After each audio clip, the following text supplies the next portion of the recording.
오늘 메타 광고 교육 진행할 건데 광고 용어부터 간단하게 짚고 넘어갈게요. 메타에서 많이 쓰는 거기도 하고 여러분 다 아는 지표라 뭐 이런 것들은 그냥 지나가도 될 것 같아요. 노출 클릭, 전환수, CTR, CPC, 로아스 이런 것들 성과 체크할 때 본다는 거 주요 KPI 본다. 그리고 뭐 CPM을 잘 안 보죠. CPM의 기준을 모르시는 분도 있어요. 처음에 노출당 비용이잖아요. 노출당 비용은 1회당으로 하면 너무 단가가 낮기 때문에 저희가 마일로에서 1000 단위로 환산을 합니다. 근데 CPM 단위를 왜 이제 메타나 구글을 진행하면서부터 봐야 되냐면 노출됐을 때 과금 기준 자체가 CPM이에요. 노출당 비용으로 과금이 먼저 되기 때문에 클릭이 발생하지 않아도 노출되는 시점부터 광고 비용이 소진이 됩니다. 그렇다 보니 노출당 비용을 낮추는 게 결국 단순 계산으로 CPC도 낮추는 거예요. 전환이 잘 발생하고 있는 브랜드에서 CPM만 낮춰줘도 전환 성과도 올릴 수 있는 거죠. 단순 계산으로 봤을 때 그런 부분들이 좀 중요하다. 그리고 전환당 비용도 중요합니다. 그래서 어쨌든 검색 광고의 경우에는 검색을 한 사람이 어쨌든 검색이라는 액션을 수반하고 그 뒤에 클릭을 하는 거다 보니까 니즈가 어느 정도 충족되신 분들한테 노출이 되잖아요. 근데 이제 메타 같은 경우에는 알고리즘을 타고서 그 사람한테 내가 찾아가서 노출을 하고 그다음 구매를 하는 거다 보니까 이 전환당 비용을 보고서 내가 이 상품 하나를 판매했을 때 마진이나 이런 거 고려했을 때 지금 메타를 진행하는 게 합리적이냐 그렇지 않느냐를 판단할 때 전환당 비용을 많이 살피게 됩니다. 그리고 머신러닝 제일 중요한 부분이죠. 이거 광고주분들 중에 러닝머신이라고 잘못 말하시는 분들이 있는데 머신러닝이고요. 머신러닝은 이제 말 그대로 머신이 러닝, 학습하는 과정이에요.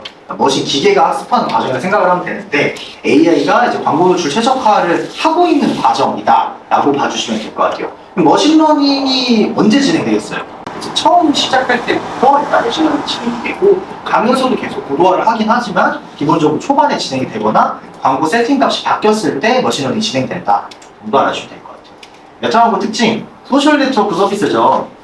SNS다 보니까 그래서 이제 사람들이 본인들이 원하는 사람의 소식을 보고 원하는 사람의 지인들의 소식을 보거나 하는 데서 광고가 집행이 되다 보니까 기본적으로 내가 이 핸드폰을 할 때 킬링 타임을 하려는 목적으로 보다가 정보를 얻게 되거나 어떤 상품으로 좀 넘어가는 경우가 있어요. 그렇다 보니까 소셜 네트워크 서비스 안에서 노출한다는 것 자체가 첫 번째 특징이 있고 두 번째로는 메타를 외부로 하는 사람은 거의 없죠. 인스타그램이나 페이스북을 외부로 하는 사람은 거의 없어요. 그렇다 보니까 이 메타라는 앱 내에서 노출된다는 것부터가 이 광고 노출 구자가 명확해요. 그리고 메타 안에 있는 그 페이스북이나 인스타그램이라는 구자가 사이즈가 있잖아요. 1대1이나 9대11 이런 사이즈가 있는데 그런 소재들이 다른 사람들이 올리는 소식과 광고가 구분이 안 될 정도로 완전 동일한 사이즈로 노출이 된다. 그런 점에서 네이버나 이런 데 보면은 광고 구자랑 광고 아닌 구자가 명확하게 나눠지는 구자들도 있잖아요. 파워링크 글을 보다가 블로그 글을 보면은 이건 광고고 이건 광고 아니야 라고 확인을 할 수 있는 것처럼. 근데 네이버로 치면 쇼핑 검색이랑 비슷한 거예요. 쇼핑 검색은 광고가 아닌 상품과 광고인 상품이 같이 섞여 있죠. 그러니까 저희처럼 대행사 사람들은 다 알지만 유저들의 입장에서는 어떤 게 광고인지 모르는 것처럼 이게 내가 보려고 했던 사람의 소식인지 나한테 알고리즘에 맞아서 나한테 그냥 이 게시물이 뜬 건지 광고인지가 혼동될 정도로 잘 조화돼서 노출된다. 그리고 비로그인 상태로 메타 앱 접속은 안 돼요. 들어가서 잠깐은 쓸 수 있는데 바로 로그인하라고 뜨고 그렇지 않으면은 알아서 튕겨 나가십니다. 그렇다 보니까 모두가 다 로그인을 해야 된다. 100% 로그인 기반이다라는 게 엄청난 장점이에요. 100% 로그인 기반이라는 건 최소한 로그인한 후에 활동한 것들이 전부 다 데이터가 남기 때문에 그냥 네이버 검색 광고에서 알 수 없음 영역이라는 다른 개념이에요.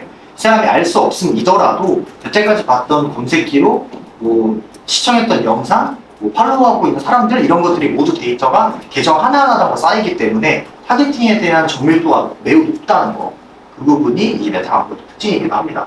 그리고 광고를 클릭한 거, 구매를 했던 거 이런 것들이 타겟이 가능한 매체들이 점점 늘어나고 있잖아요. 근데 어쨌든 SNS는 팔로우라는 개념이 있고 DM 보내기나 댓글이라는 개념이 있잖아요. 그러다 보니까 댓글이나 좋아요, 팔로우, 게시물 공유 같은 것들도 전부 다 하나의 못으로 타겟팅이 가능하다라는 것도 SNS의 특징이죠. 게시물을 소재로 광고를 집행할 수 있다는 것도 엄청난 특징이에요. 광고를 집행할 때 콘텐츠 광고를 진행하려고 하면은 스트레스 받는 것 중에 하나가 소재 제작이잖아요. 근데 메타는 내가 그냥 피드에 올린 게시물로도 광고를 할 수 있다는 점에서 어떻게 보면 리소스를 좀 완화할 수 있다는 좀 특징이 있고, 그 다음에 게시물을 올리고 광고를 집행하게 되면은 그 게시물 광고에서 좋아요나 뭐 댓글 이런 게 쌓일 거 아니에요. 그거는 광고를 끄고도 우리의 자산으로 남는 거예요. 그러면은 내가 광고를 통해서 조회수를 100만을 만들 리스가 있어요. 그러면은 그 메타 계정 안에, 인스타 계정 안에는 100만 조회수가 있는 계정이 되는 거예요. 이해했나요?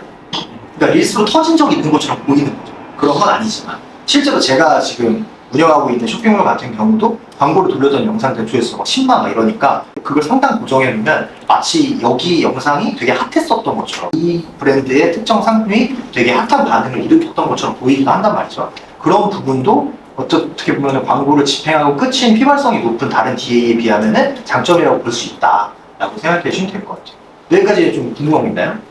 넘어갈게요. 네, 노출되는 지면들은 이렇게 피드, 페이스북과 인스타그램 피드, 인스타그램 스토리, 페이스북 스토리도 있고요. 그 다음에 탐색 탭, 돋보기 지면이라고 하죠. 그 다음에 릴스 지면 이렇게 있습니다. 옛날 같은 경우에는 피드가 그 성과가 압도적이었고, 그 다음에 스토리 지면이 성과가 높았었어요. 근데 지금은 릴스 지면이 성과가 많이 올라오면서 오히려 이 스토리 지면의 성과가 많이 떨어지는 추세다 라는 좀 특징이 있는데, 이거는 또 업체마다 좀 차이가 있을 수 있으니까 잘 확인해 주시고, 또 영상 소재를 얼마나 다루고 있느냐, 그 이미지 소재만 다루고 있냐, 이거에 따라 성과가 좀 다를 수는 있어요. 근데 제가 지금 여러 브랜드를 컨설팅하고 관리해본 경험상 지금은 피드랑 릴스 지면이 계속 제일 압도적이다.